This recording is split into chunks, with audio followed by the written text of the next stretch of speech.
ইন্ধনৰ দাম কিয় বাঢ়িছে? ভাৰতবৰ্ষ ইন্ধনৰ ক্ষেত্ৰত স্বাৱলম্বী হয়নে?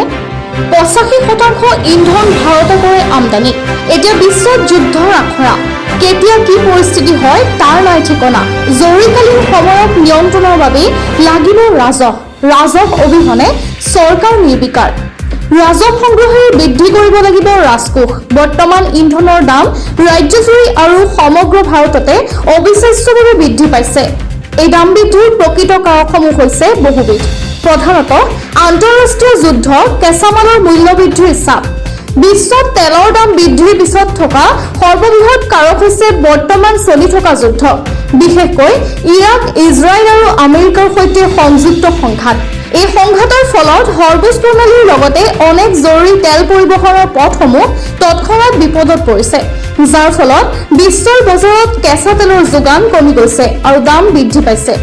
বিশ্বৰ বজাৰত তেলৰ দাম $110-120 মাজলৈ বা তাৰ ওপৰত উঠিছেগৈ। ভাৰতত তেলৰ প্ৰায় 90% কেঁচা মাল আমদানি কৰা হয়, যাৰ ফলত আমদানি কৰা তেল আৰু অধিক ব্যয়বহুল হৈ পৰিছে। ভাৰতত ৰাষ্ট্ৰীয় তেল কোম্পানীৰ লোকচান। দীৰ্ঘদিন ধৰি বিশ্বৰ বজাৰত তেলৰ দাম তীব্ৰভাৱে বৃদ্ধি পাইছিল, কিন্তু ভাৰতৰ ৰাষ্ট্ৰীয় কোম্পানীসমূহে সেই চাপ লাভত অন্তৰ্ভুক্ত কৰি ৰখাৰ চেষ্টা কৰিছিল।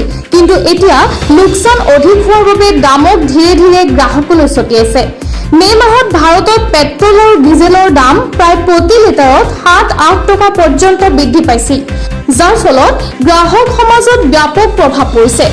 চৰকাৰে কেৱল বজাৰৰ শক্তিৰ প্ৰতি সঁহাৰি হিচাপে দাম বঢ়াইছে। এই উদ্দেশ্য নহয় যে সাধাৰণ ৰাইজৰ পক্ষে অসুবিধাৰ সৃষ্টি কৰিব।